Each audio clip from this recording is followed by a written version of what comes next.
The Alberta Men's Survey was developed by over 50 men and 10 women concerned about men's well-being and the promotion of healthy, nonviolent relationships.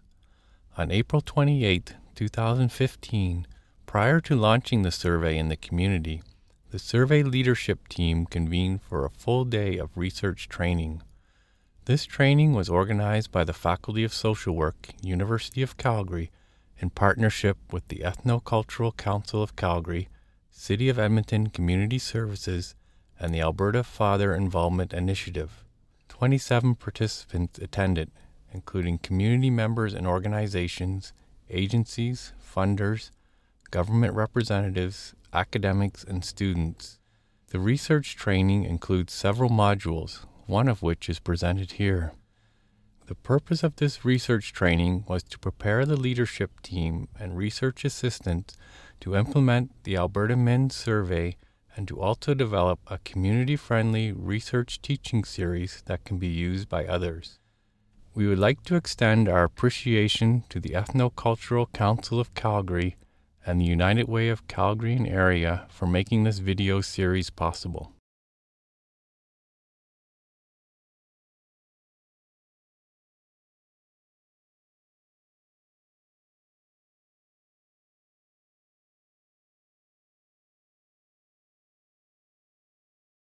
So we have two learning objectives here this afternoon. We want to increase our knowledge and understanding of developmental evaluation. We also want to share information with us as stakeholders. We all come from different walks of life, from Edmonton, and I know Edmonton and Calgary are well represented here. And I also know that the project site also extends to Strathcona, Fort Saskatchewan, Vermont, and where else again? I think this was I can remember right now. So we'll share information around the project sites and what we do, the objectives of this project. In 2008, there was a man, he's a researcher, academia, an institutional builder, and also independent, evaluation specialist. His name is Michael Patton, president of American Evaluation Association. So he came up with this definition of what is developmental evaluation. So he gave out this definition saying that it's a long-term partner relationship. And I remember when Rebecca was doing her presentation saying that we're doing what we call a longitudinal survey over a period of time. And that's where you see this partner relationship between evaluators and for those who are engaged in initiatives and development. So we're going to be asking questions, evaluative questions, gathering information, and also providing feedback and decision making, like I said before, the reason why we do that, and corrections, along the path. And one good thing I want to probably mention is the distinction between participatory evaluation and developmental evaluation is that participatory evaluation is a distinction, in approach of the things we want to do. But for developmental evaluation, it's a distinction in a process. And so most of the things in participatory evaluation that consist of both summative and also formative evaluation are things that we take into developmental evaluation. So we're looking at conceptualizing our ideas. So we've all come here as stakeholders and we're brainstorming and we're sitting down and saying, what are those things, that we want to do to help men to build, healthy relationship, those things we can do, support them with things that, they feel strongly about, that we can help to shape, and build a particular relationship in preventing domestic violence. We want to adapt, whatever we want to conceptualize. We want to also collaborate. So our collaboration is going to be like, all of us are here now. And I know that we've been doing a lot of feedback, we've been doing a lot of emailing back and forth to say, oh, this is my input from here, this is my input from here. And we'll all do that. And at the end of the day, we'll come up with a decision and say, okay, what are the things that we think we need to do right now? And one good thing about developmental evaluation is not, like other forms of evaluation where we're looking at, how to come. I'm not looking at the outcomes for this particular project, for the ManSafe project. I'm looking, I'm working on the process of what this particular process will look like. So the outcome is one part of it, but I'm working on the process. And developmental evaluation is a process, it's an evaluation where the path and destination is not something, it's something that's actually evolving. Because as we go along, it will tell us and say, okay, are there things we're doing right, or there are things we need to improve upon? And it's a long-term thing that we're going to look into while we're doing that as well. So, developmental evaluation, is about innovations, actually. So we're all sitting down together for this particular group. We all have ideas. It's an initiative. The men, Edmonton, the Mansi from Calgary, we're all sitting down together and say, what are those things that we need to do? And funders are also here. I mean, the human rights is here, Calgary is also here, the city of Edmonton is also here. We're all putting resources together and say, how can we have this particular community? Because we know this is an issue, but it's not something we can do and say, okay, this is the final product. It's going to be evolving, the path and also the destination. I'm just going to play a very short video to give us an idea, in a community setting, how these things, takes place. The problems facing our society, our economy, our environment need all sectors of our communities, all hands on deck, to figure out the best path forward. What we've been on the hunt for is people who see the world the same way we do, that it's a world of abundance and there's rivers of untapped talent. A common knowledge, we help local governments, businesses, foundations, excellent community organizations and collaboratives really connect with the latent talent that's there in every community. The insights we get are by partnering with leaders and emerging leaders in the community who help us together come up with the programs that reach their peers. We prototype, we iterate, we get the feedback, and we keep rolling it out. We co-create the programs that help double voting turnout, that help people get past the barriers to financial literacy, that help people get through the confusion on environmental literacy. We think about the ecosystem of successful social change and what are the conditions that need to be in place for those community members to come forth, connect, and be part of a coherent solution. Do people trust you? Can you discern their gifts that don't come in the form that most professionals are used to? Can you get in alignment at a heart level with people? When you do that, you will be amazed with what gets unleashed. The most exciting space right now are the projects that are taking the power of technology and the power of community and putting them together for real transformation. That's the space we're playing in.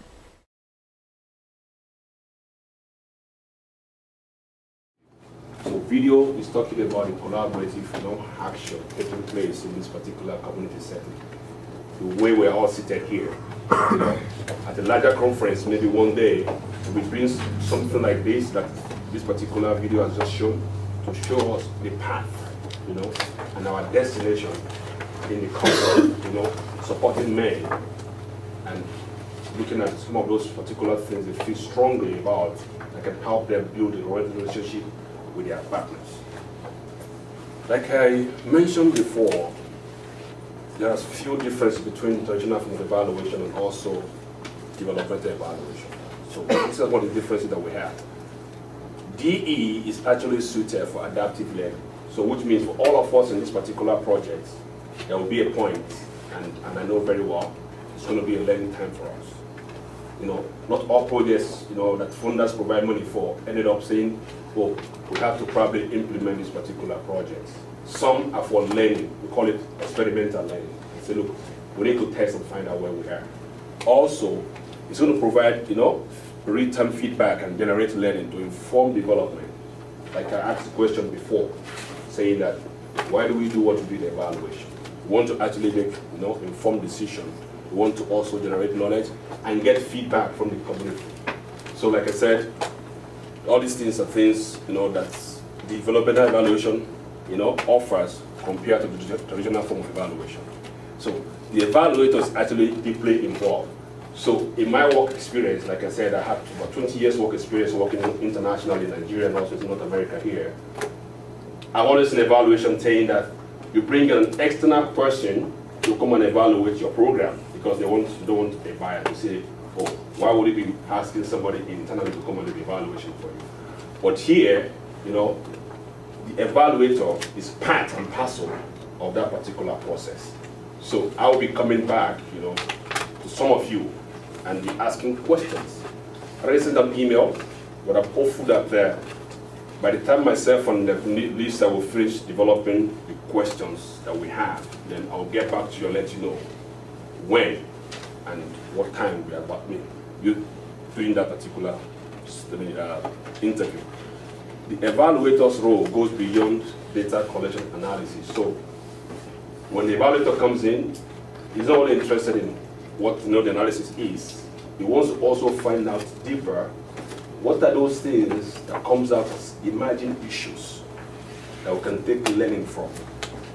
The evaluator also intervenes to shape the course of development, decision making, and also facilitate learning. In that video that you watched, at some point in time, we all sat down together talking about environmental literacy. To come up, you know, with an action plan and say, these are the things we've learned in this project. And DE provides us, you know, with that opportunity to look at the gaps. Sometimes a project, you know, is emerging, and there are some things that we think we have done right, but we have not done them very well. DE gives us the opportunity to get feedback from those who have done something similar before, or from learned experience. And we can go back and say, let's go back and implement this and see if this is going to work with the project we have and the objectives that we have.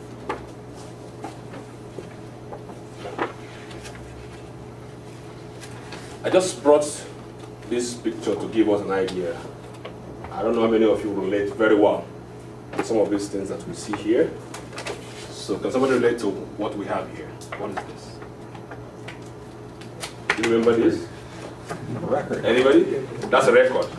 Yeah. And those days, I'm not sure, maybe, I guess I would have been born at that time when these things were around. But if not, I guess. But I saw this very well. No, this is a cassette, right?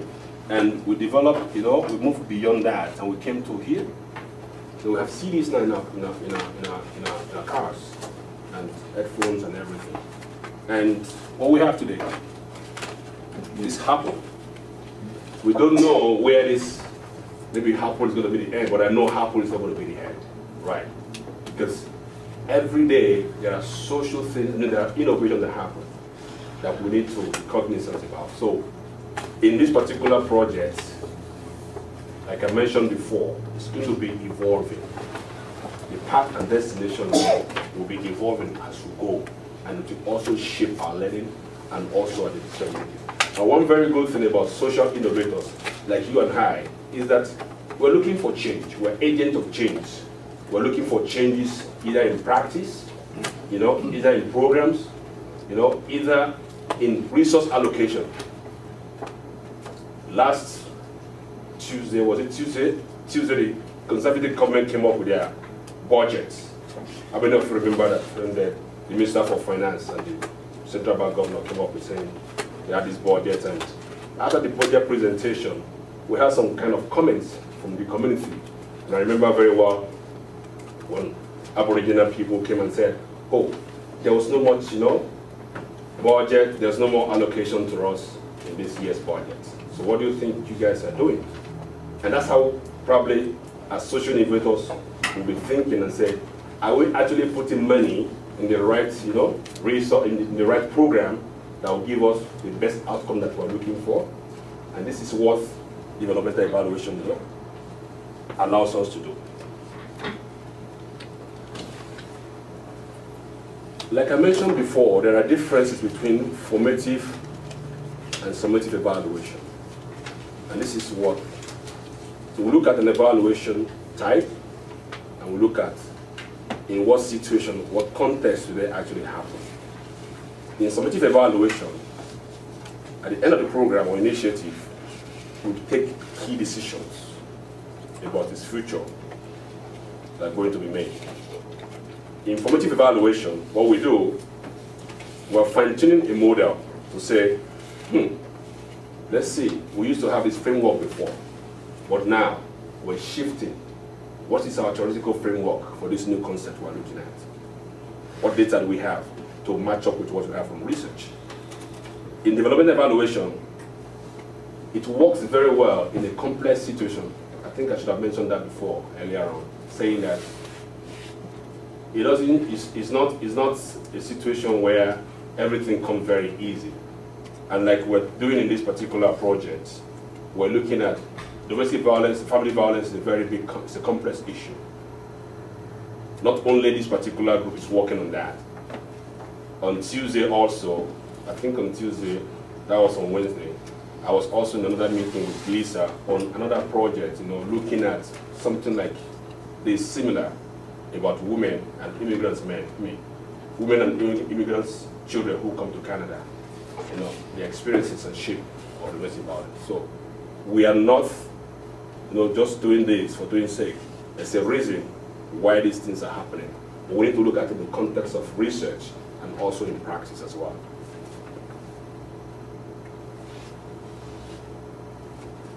There is a purpose for developmental evaluation. The purpose are itemized here. It gives us feedback and generate learning to inform development. It's designed to capture system dynamics and surface innovative strategies and our ideas. And for those of us who have been following up with troves of emails from this project, I saw the emails from Dave yesterday, from Bino, about some of the ideas they're thinking and saying, oh, I think this is what we should do. I think this is what this project should look like. And I also saw another one from Vic this morning, or yesterday morning, saying that, oh, we've come a long way. And these are the things we think we should put in this particular project. So we need to be very, very focused. Rebecca mentioned also that any survey we're doing, we need to be very clear about our purpose. What is our purpose? What's the objective of doing this particular survey? For what reason? And who is our demographic? We're saying that men who are 18 years or above will be in our demographic. And in what way are we going to administer this survey? Survey monkey. We're also going to be using one-on-one interview. And these are some of the things, the tools that developmental evaluation also uses. So they use interview, they use questionnaires, they use observations as well. They also use focus group discussion to bring about, generate findings and also help us in learning and decision making. Well, now doing the research told me here, say, look, there's no particular criteria set for somebody to be an evaluator or to be a developmental evaluator. But there are a few things, skills that is expected that an evaluator should possess. And one of those things, you must be very strategic in your thinking. So we need to think strategically in our thinking. So as men and women who are here in this room, we all have strategies of what we think will probably work for us in the next 2 years, in the next 3 years, 5 years down the road for us. You need to be a good facilitator. So somebody, brought this meeting together today. So we're all doing this. We also need to be a good communicator. We need to also listen. Listen to people who you are doing this evaluation on. Be a leader, build relationship. And I think this has come up about 2-3 times today. I mentioned it in the morning. Michael mentioned it also. Even Rebecca saying that when we go to the community, we want to build that relationship. It's not only for today. We're all here today. I got to know Cam today through this collaboration. And I'm going to know some other people. I've been talking to Paul, and he's telling me a lot of things about his community. And I said, that's interesting. And that's why we are here. We can learn more about other people's culture.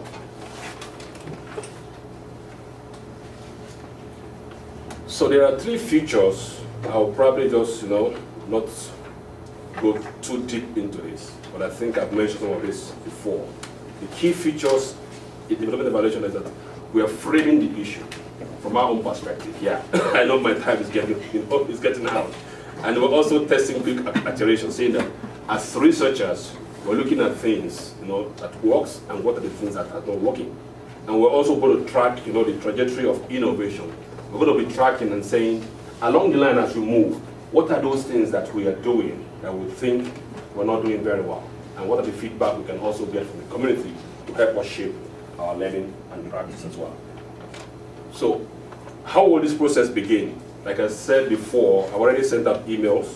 Myself and Lisa, we are working on ethics. I've written, my questionnaire, and I've passed it through Lisa, I've passed it through Leslie, and we're hoping and sending this to ethics and see. So partners and stakeholders and funders on this project will be contacted, and interview days will be set up, and we'll be able to meet.